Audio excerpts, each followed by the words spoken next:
Sanchez? Hi. Okay lang yun, sir. Swimming ba yung hobby mo in your free time? Wala akong interest sa'yo.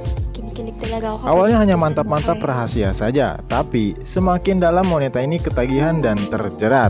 Akhirnya semakin besar dosa yang harus ditanggung. Kisah cinta yang dimulai dari pengkhianatan. Inilah alur cerita film Cheater tahun 2024. Bagaimana kisah selengkapnya? Sebelum lanjut jangan lupa like dan subscribe dulu ya. Oke, tak usah gubal-gabel lagi, langsung saja kita ke alur ceritanya. Check this cerot.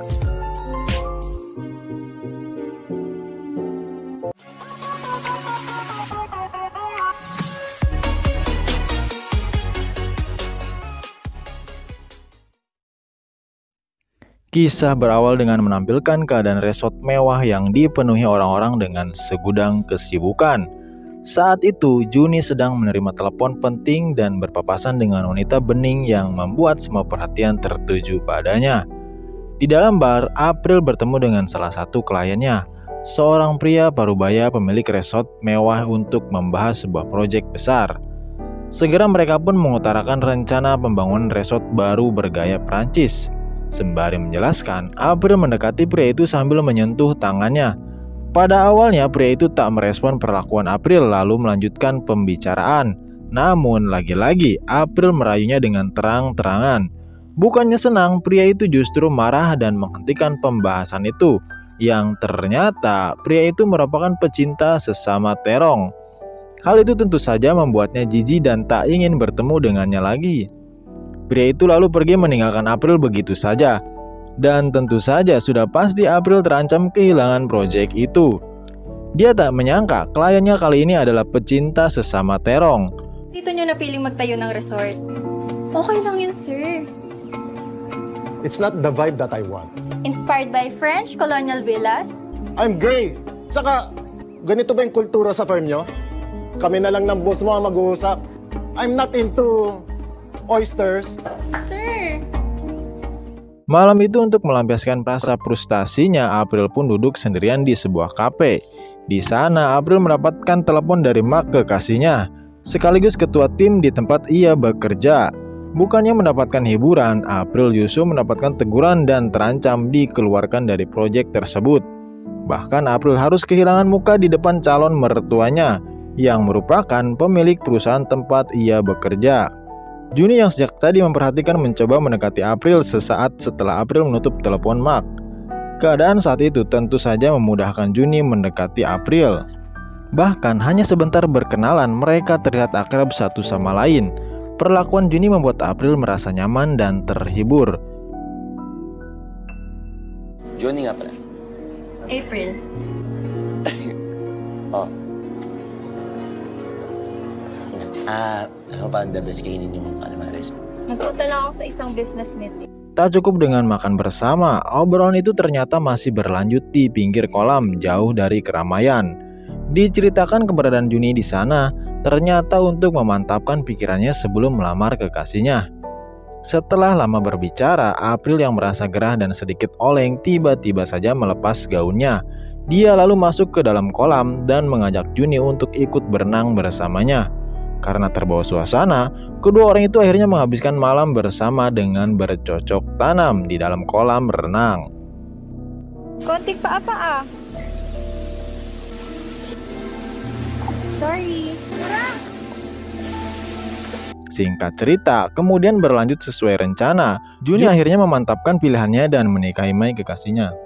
Dengan begitu romantis, Juni mendekor semuanya. Namun dikarenakan cincin pemberian Juni terlalu kecil, Mei lebih memilih Juni memakaikan berlian mewah pemberian orang tuanya di jari manisnya. Untuk merayakan pertunangannya itu, mereka pun menghabiskan malam bersama dengan bercocok tanam. Namun tak seperti sebelumnya, malam itu Juni bermain bersama Mei dengan kasar. Karena kesakitan, Mei pun berhenti di tengah permainan. Karena tidak kemampuannya memberikan pernikahan mewah seperti yang diharapkan Mei membuat Juni merasa direndahkan. Ditambah lagi, statusnya memang sangat jauh berbeda dari Mei yang merupakan putri seorang pengusaha kaya raya.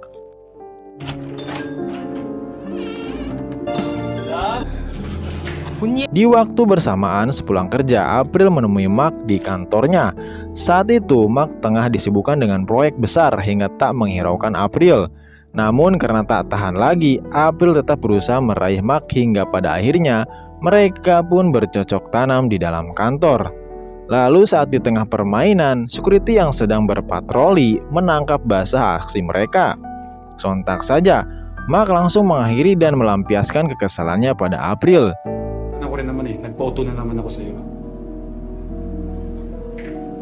April pun memutuskan untuk pulang. Namun di tengah jalan, April mendapatkan pesan dari Juni yang mengajaknya untuk dinner di restorannya. Sekalipun lelah bekerja seharian, Juni masih memiliki tenaga untuk memasakkan April makanan malam yang sangat istimewa. Diceritakan Juni merupakan kepala koki di sana, namun ternyata restoran itu merupakan pemberian orang tua Mei, kekasihnya. Kebaikan orang tua Mei ternyata membuatnya lebih tertekan untuk menenangkan hati Juni yang sedang galau. Dengan berani, April lagi-lagi melancarkan rayuannya yang tentu saja membuat Juni kembali bersemangat. Tito, meron pa. Ayan.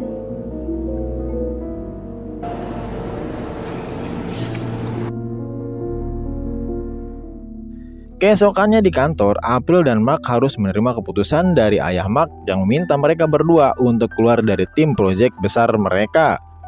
Kejadian memalukan yang disebabkan oleh April membuat klien mereka memilih tim lain. Tak lagi mendapat kepercayaan sang ayah, membuat Mark melampiaskan semuanya kekesalan pada April. Perseteruan di antara mereka pun kian memanas. April yang tak terima disalahkan akhirnya memilih mengakhiri hubungan mereka. Di parkiran sambil menangis, April pun menceritakan semuanya pada Juni. Setelah memutuskan keluar dari perusahaan dan mengakhiri hubungannya dengan Mark, membuat April bingung dengan nasib masa depannya. Sementara Juni sibuk enak-enak dengan April di dalam mobil. Di waktu yang bersamaan, Mei datang ke restoran untuk menemui Juni. Namun ia tak melihat Juni di sana. Di sana ia menerima keluhan dari salah satu asisten koki yang mengatakan semua stok bahan-bahan telah habis. Merasa adanya kejanggalan, Mei pun memeriksa rekaman CCTV untuk mencari tahu pengeluaran bahan-bahan di dapur.